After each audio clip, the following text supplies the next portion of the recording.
Saludos a ti, Dios Madre, nuestro Cristo inmortal.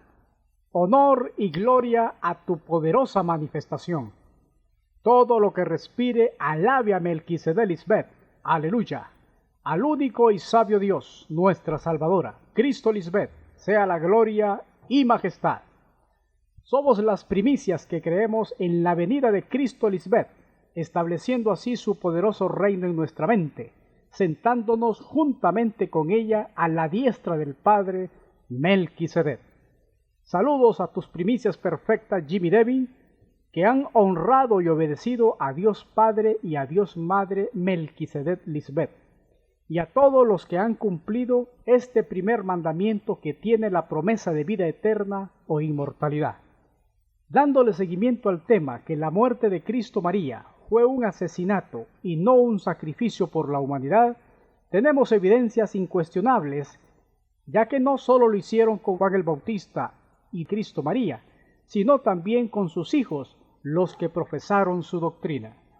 En el libro de los Hechos tenemos más evidencias que documentan lo dicho por Cristo Lisbeth respecto a este tema, mismas que denuncian a los escribas mentirosos que trastocaron la Biblia. Para el caso, cuando Pedro predicó en Jerusalén, identificó la muerte de su maestra. Leamos. El Dios de Abraham, de Isaac y de Jacob, el Dios de nuestros antepasados, ha dado el más alto honor a su sierva, Jesús, María, a quien ustedes entregaron a las autoridades y a quien cuando Pilato quiso soltarla, ustedes no lo permitieron. En vez de pedir la libertad de aquella que era santa y justa, ustedes pidieron que se soltara a un criminal, y así mataron ustedes a la que nos lleva a la vida. Hablando de esa santa y justa, el mismo Moisés profetizó que se levantaría un profeta de entre el pueblo de Israel como él. Se refería a Cristo María, ya que todos los profetas desde Samuel habían profetizado de esos tiempos donde ella se manifestaría como la esposa de Dios en sus dos dispensaciones. Como hemos señalado antes, la clase religiosa de ese tiempo fue la responsable directa de asesinar a Cristo. Por eso los sacerdotes judíos se empecinaron en parar todo lo que tenía que ver con ella, aún después de haber sido asesinada. El sumo sacerdote y los líderes religiosos estaban tan decididos a hacer desaparecer su nombre y su mensaje que obligaban a los apóstoles, a Pedro y a Juan, a callar, a la cual éstos nunca obedecieron. En la persecución de los apóstoles, Anás y Caifás actuaban juntos. Hablando del sumo sacerdocio, recordemos que desde el tiempo de Moisés ese cargo fue algo hereditario, que quedó en manos de los hijos de Aarón, quien fue el primer sumo sacerdote designado por Melquisedec Lisbeth. Tenían la obligación de ser jefes espirituales del pueblo, velaban por la correcta administración del culto. En su oficio celebraban anualmente el gran día de expiación, ofreciendo primero un holocausto por sí mismos y luego una ofrenda expiatoria por el pueblo. En la era de Cristo María, ese cargo estaba en manos de gente con apariencia de piedad y corrupta, oficio que se había degenerado de tal manera que tomó otro rumbo en el ejercicio de sus funciones. Para el caso, el sumo sacerdote Ananías era codicioso, orgulloso y sin escrúpulos. La historia narra que éste enjuició a un hijo de Cristo María, a Pablo, acusándolo ante el gobernador Félix. Luego trataron de extorsionarlo y de asesinarlo. El mismo Pablo, conocedor de la ley, sabía que los sacerdotes eran falsos servidores de Dios, ya que a uno de ellos le llamó pared blanqueada o hipócrita. Obviamente este servicio en el tiempo de Moisés era respetado, ya que no se permitía una injuria, ofensa, porque ellos representaban a Dios Melquisedec Lisbeth. En el siglo I, estos sacerdotes tenían mucha influencia política. Para el caso, el sumo sacerdote Anás consiguió que tras él obtuvieran el oficio del sumo sacerdocio sus 5 hijos, además de su yerno Caifás, el asesino intelectual de Cristo María. El sumo sacerdocio era un cargo vitalicio y hereditario que lo ejercían estos lobos vestidos de ovejas. Estas serpientes religiosas reunían las características mencionadas en la parábola de los labradores malvados que Cristo enseñó y en la cual ellos se sintieron identificados. Empecemos leyendo una de las tantas maquinaciones de estos hombres. Ahí estaban también Anás, que era el sumo sacerdote, Caifás, Juan, Alejandro y todos los que pertenecían a la familia de los sumos sacerdotes. Ordenaron que le llevaran a Pedro y a Juan, y poniéndolos en medio de ellos les preguntaron: ¿con qué autoridad o en nombre de quién hacen ustedes estas cosas? Pedro les contestó: ha sido sanado en el nombre de Jesucristo de Nazaret, Cristo María, la misma a quien ustedes crucificaron. Este Jesús, la esposa de Dios, es la piedra que ustedes los constructores despreciaron, pero que se ha convertido en la piedra principal. En ninguna otra hay salvación de la muerte física, porque en todo el mundo Dios no nos ha dado otra persona por la cual podamos ser salvos. Así que los sacerdotes vieron su valentía, siendo hombres sin estudio, pero aún así tramaron callar a los seguidores de Cristo María por envidia, ya que el pueblo los seguía en gran número. Leamos. Entonces los mandaron salir de la reunión a los apóstoles, y se quedaron discutiendo unos con otros. Decían: ¿qué vamos a hacer con estos hombres, hijos espirituales de Cristo María? Todos los habitantes de Jerusalén saben que han hecho esta señal milagrosa y no lo podemos negar. Fue entonces que en concilio los sacerdotes tramaron y dijeron: pero a fin de que este asunto no siga corriendo de boca en boca, vamos a amenazarlos para que de aquí en adelante no hablen del nombre de Jesús, María, a nadie. Así que los llamaron y les ordenaron que no hablaran ni enseñaran nada acerca del nombre de Jesús, la esposa de Dios. Luego de esto, los apóstoles dejaron bien clara su postura. Piensen ustedes mismos si es justo delante de Dios obedecerlos a ustedes en lugar de obedecerle a ella. Así que los apóstoles siguieron con su mismo accionar pregonando a Cristo María. Veamos esta profecía. ¿Por qué se alborotan los pueblos? ¿Por qué hacen planes sin sentido? Los reyes y gobernantes de la tierra se rebelan y juntos conspiran contra el Señor y contra su escogida, el Mesías, la esposa de Dios. Es un hecho que Herodes y Poncio Pilato se juntaron aquí, en esta ciudad, con los extranjeros, los gentiles y los israelitas, contra su santa sierva Jesús María, a quien escogiste como Mesías. Veamos el cumplimiento profético de esa conspiración entre estos dos gobernantes. Entonces Pilato, oyendo decir Galilea, preguntó si la mujer, Jesús María, era Galilea. Y al saber que era de la jurisdicción de Herodes, la remitió a Herodes, que en aquellos días también estaba en Jerusalén. Entonces Herodes, Antipas, con sus soldados la menospreció y encarneció, se burlaron de Cristo María, vistiéndola de ropa espléndida, con ropas lujosas como de reina, y volvió a enviarla a Pilato. Obviamente la vistieron de ropa más elegante por ser una reina, aunque ellos lo tomaron de forma burlesca, ya que le decían Jesús, la reina de los judíos, y lo otro era por ser una mujer, ya que a un reo varón no lo tomarían con tanta importancia. Esa conspiración o maquinación para matarla fue a tal extremo que los mismos judíos que la oyeron predicar que era lícito dar el tributo, los impuestos, luego la acusaron de lo contrario. La evidencia dice: todos se levantaron y llevaron a Jesús ante Pilato. En su presencia comenzaron a acusarla diciendo: hemos encontrado a esta mujer alborotando a nuestra nación. Dice que no debemos pagar impuestos al emperador, y además afirma que ella es el Mesías, la reina.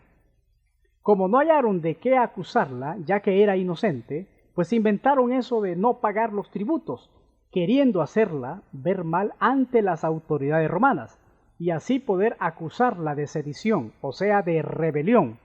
Pero la historia es otra, ya que tenemos evidencias que Cristo María jamás se rehusó a pagar los impuestos. Escrito está: después de esto los fariseos fueron y se pusieron de acuerdo para hacerle decir a Jesús María algo que les diera motivo para acusarla. Danos pues tu opinión. ¿Está bien que paguemos impuestos al emperador romano, a César, o no? Jesús María, dándose cuenta de la mala intención que llevaban, les dijo: hipócritas, ¿por qué tienden trampas?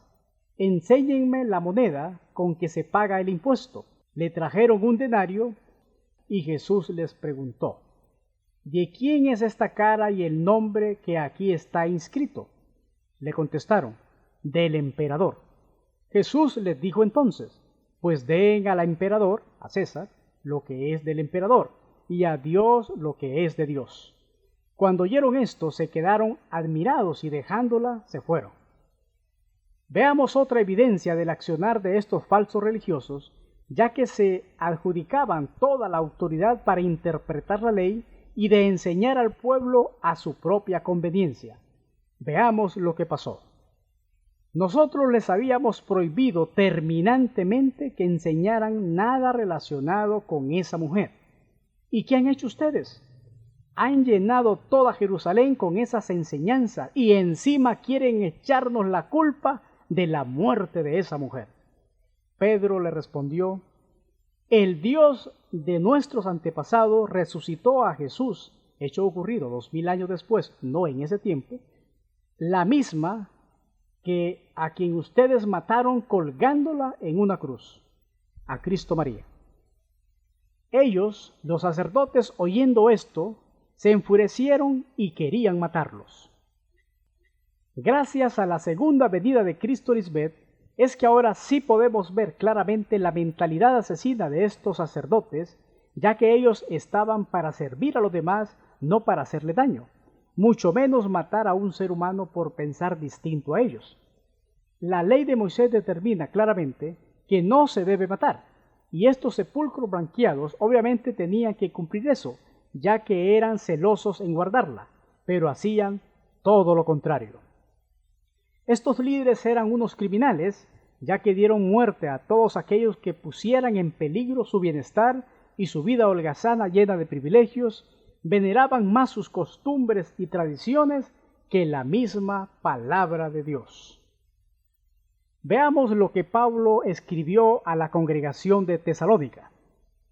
Estos judíos mataron al Señor, Jesús María, como antes habían matado a los profetas, y nos echaron fuera a nosotros. No agradan a Dios y están en contra de todos. Otro acto condenable es el que encontramos en el asesinato de Esteban, uno de los 7 diáconos de la congregación de Jerusalén, que estaba para ayudar en el servicio de los demás en el tiempo de los apóstoles. Leamos: pero ustedes, siguió diciendo Esteban, siempre han sido tercos y tienen oídos y corazón pagano. Siempre están en contra del Espíritu Santo, Cristo María. Son iguales a sus antepasados. ¿A cuál de los profetas no maltrataron los antepasados de ustedes? Ellos mataron a quienes habían hablado de la venida de aquella que es justa, la esposa de Dios. Y ahora esta justa ya ha venido. Ustedes la traicionaron y la mataron. Ustedes que recibieron la ley por medio de ángeles, no la obedecen. Cuando oyeron estas cosas, se enfurecieron y rechinaron sus dientes contra Esteban. Pero ellos se taparon los oídos, y dando fuertes gritos, se lanzaron todos contra él. Lo sacaron de la ciudad y lo apedrearon. Claramente vemos cómo Esteban identifica a estas víboras religiosas antes de su muerte. Veamos estos puntos. 1. Los llamó tercos, o sea, de dura cerviz. 2. Eran iguales a sus antepasados que mataron a los profetas. 3. sus antepasados mataron a los que habían hablado de la venida de Cristo, la esposa de Dios. O sea que desde antes se venía tramando ocultar su nombre, su función y su sexo. 4. Los identificó como traidores desleales. 5. Identificó directamente a esa generación como asesina de la esposa de Dios. Y 6. Eran hipócritas ya que recibieron la ley de Dios, pero no la obedecían al no cumplirla, ya que la ley dice, no matarás. ¿Qué dice la Escritura sobre esa mala generación? He aquí el impío concibió maldad, se preñó de iniquidad y dio a luz engaño, pozo ha cavado y lo ha ahondado, y en el pozo que hizo caerá. Fue tanto el odio contra Jesús el Cristo que cuando ella fue presentada ante Poncio Pilato, toda la turba agitada por los mismos religiosos envenenados y llenos de envidia, ellos persuadían a la multitud para que la mataran, y el pueblo, avivado por estos, proclamaron su condena. Leamos. Y el gobernador les dijo, pues qué mal ha hecho. Pero ellos, el pueblo, gritaban aún más diciendo, sea crucificada. Viendo Pilato que nada adelantaba, sino que se hacía más alboroto, tomó agua y se lavó las manos delante del pueblo, diciendo, inocente soy de la sangre de esta justa, allá vosotros. Y respondiendo todo el pueblo dijo, su sangre sea sobre nosotros y sobre nuestros hijos.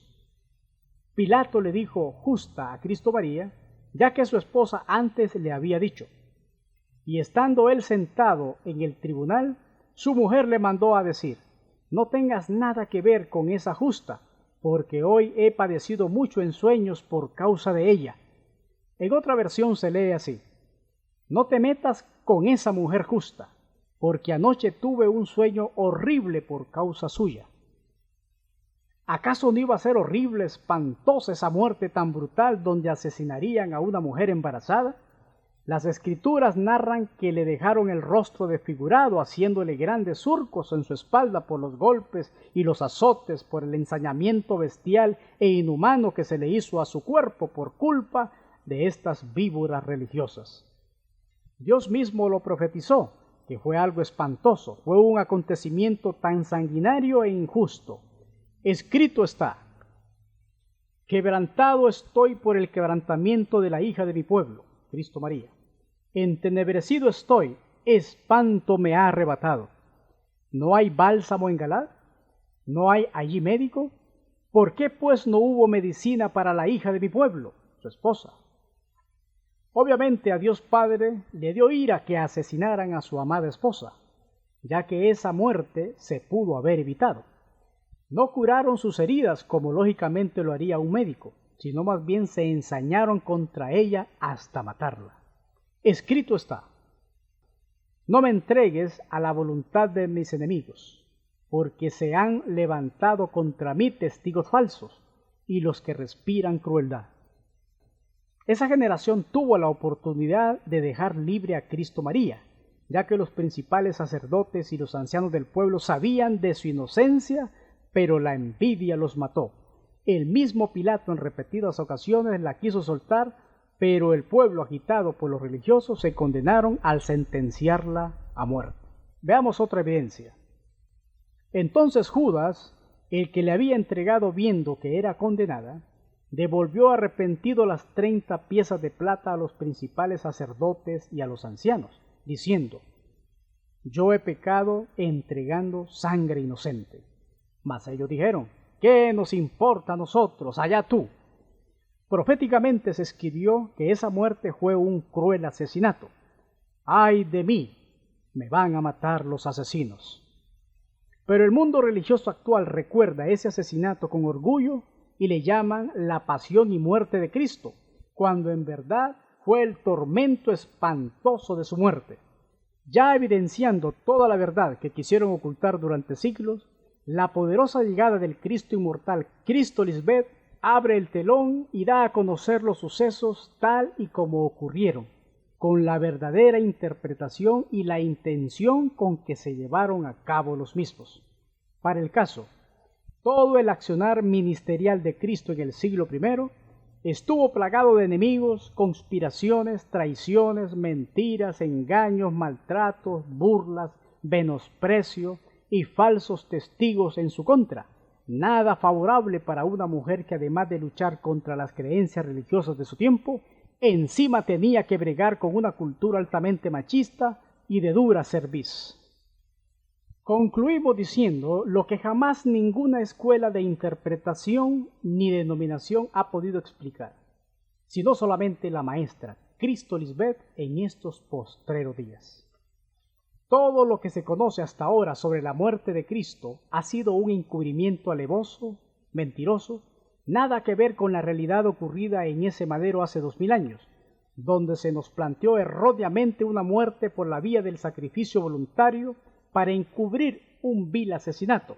Ahora sabemos que fue una redención ficticia, así como una salvación espiritual inexistente, porque toda esa generación no creyó en Cristo María, fue condenada. Por lo tanto, los que no creen ya han sido condenados, pues como hacían cosas malas cuando la luz, Cristo María, vino al mundo, prefirieron la oscuridad a la luz. Por eso nadie de esa generación vive hoy. Nadie se salvó de la muerte física, ya que no hay vida después de la muerte. Aborrecieron la corrección, anduvieron vagando en sus mentes, no entendieron. Por lo tanto, toda esa perversa generación se ve reflejada en las 7 cosas que aborrecen nuestros padres Melquisedec, Cristo Lisbeth. 1. Los ojos altivos. 2. La lengua mentirosa. 3. Las manos derramadoras de sangre inocente. 4. El corazón que maquina pensamientos inicuos. 5. Los pies presurosos para correr al mal. 6. El testigo falso que habla mentiras. Y 7. Y el que siembra discordia entre hermanos. A Dios Melquisedec Lisbeth nada ni nadie lo toma por sorpresa. Ya sabían el guión de la película. Interpretando las figuras de la Biblia, ahora podemos afirmar que ya estaba profetizado que ese vaso, ese cuerpo, esa vasija, Cristo María, iba a ser destruida, moriría y no resucitaría. Ellos hacen como ellos quieren. ¿Quién ha corregido al señor Melquisedec Lisbeth o quién le ha dado instrucciones?